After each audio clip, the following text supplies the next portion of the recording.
I kind of wanted to know, after all this fallout from the Fuentes case, about what happened with the culprit that started the whole nonsense of trying to doubt the veracity of the story.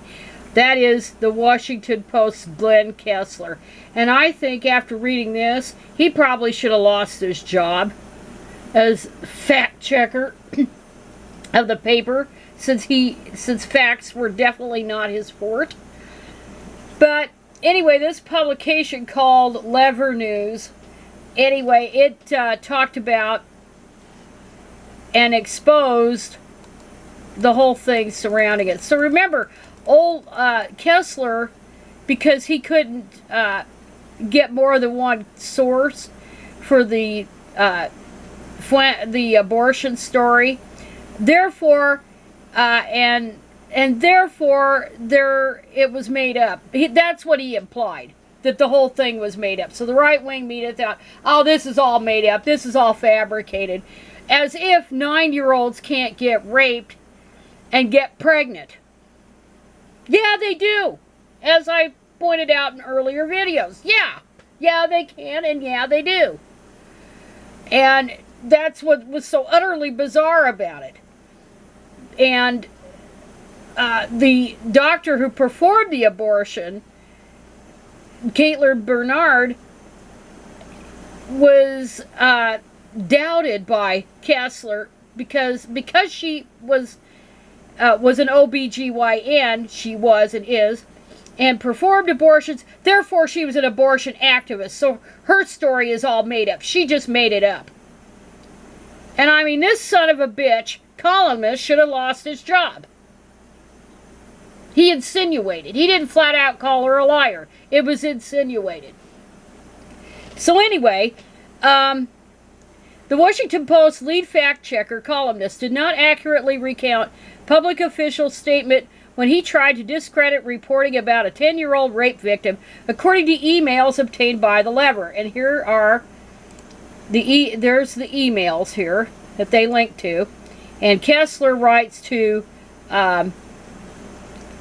this person connected with Child Services. I write a column which I try to verify facts in the news. You may have seen the reports about a 10-year-old who was raped and needed an abortion and was forced to travel to Indiana. The article is based on a statement by a doctor who claims to have treated the child, but no other information was provided. My understanding was that under Ohio law, any knowledge of such a case would need to be reported to Child Services. So this is a bit of a shot in the dark, but have you heard of any such recent case in Franklin County? I am checking with other large counties as well. And here's the response. Good morning, Mr. Kessler.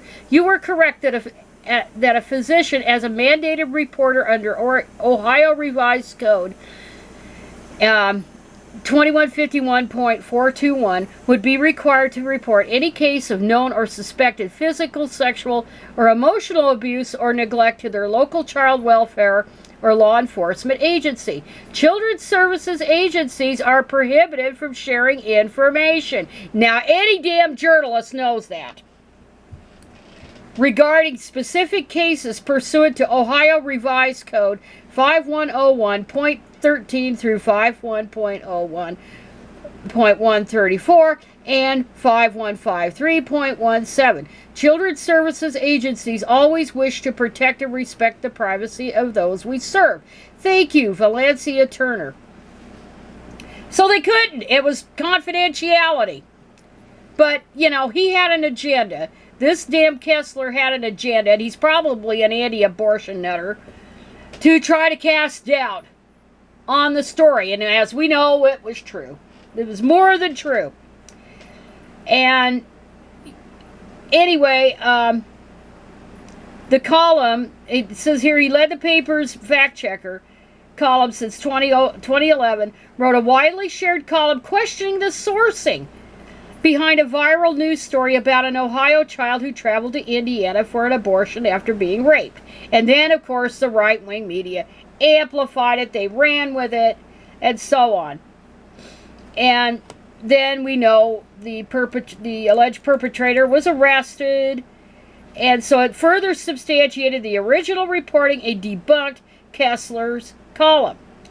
The arrest was made after Franklin County Children's Services in Columbus, Ohio, referred the matter to the police. Kessler's fact-checker column originally claimed that none of the county officials he contacted were aware of such a case in their areas. They wouldn't tell you anyway until they were ready to go with it. He hastily updated his column to say, unlike similar Ohio County agencies we contacted, Franklin County officials did not offer a response. Neither of these statements were accurate. Emails obtained by the lever through open records requests indicate that the Franklin County Children's Services responded to Kessler's outreach promptly and informed Kessler that their agency could not comment on specific cases because this information is treated as confidential under Ohio law, which I just shared with you. The Post added a correction to Kessler's column on Monday after the lever contacted the paper about these discrepancies. And then it says the paper wrote the update, and of course Kessler is too embarrassed to comment about it. But anyway, so the story originated with the Indianapolis Star, talking about the immediate human repercussions of the Dobbs decision.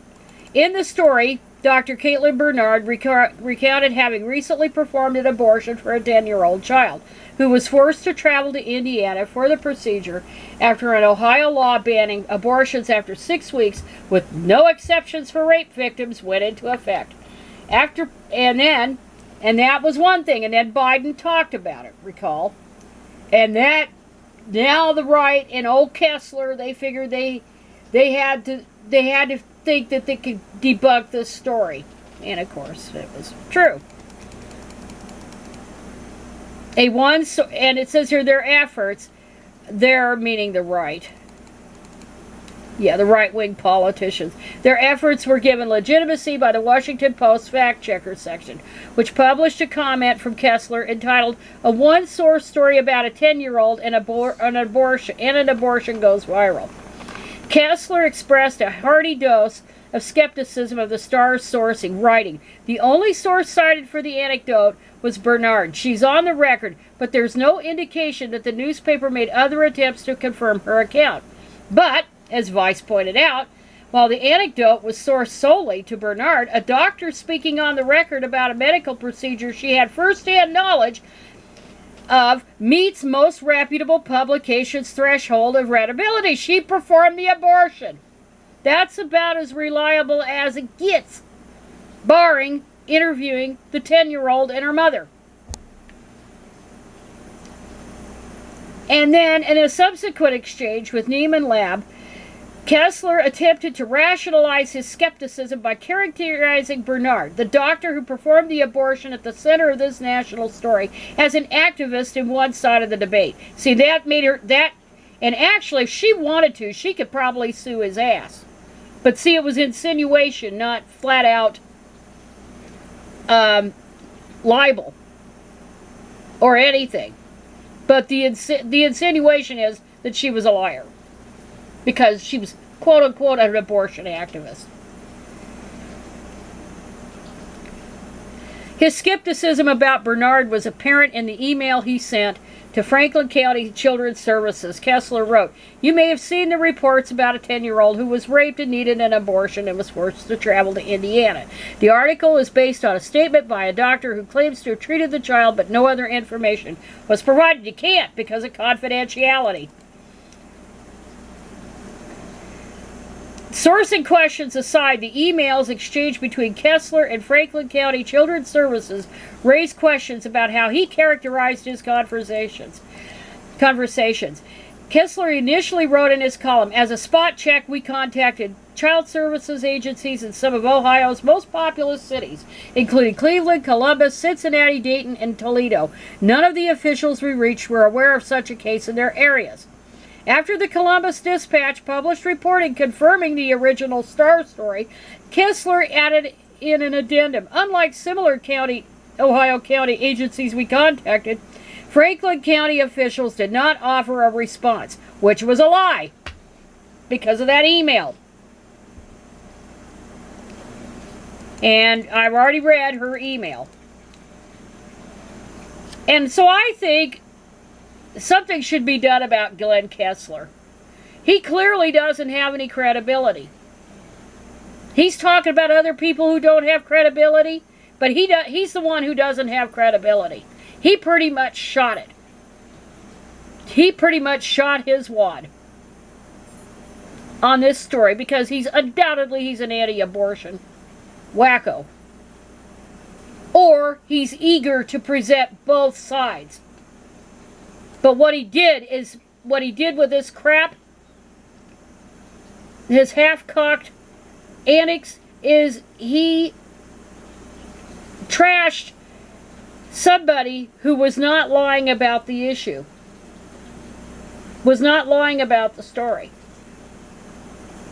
And he may have not called her a liar, but other people who took his irresponsible article and ran with it, they basically called her a liar.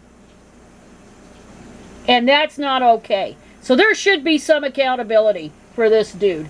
Anyway, so I'm done with that for today.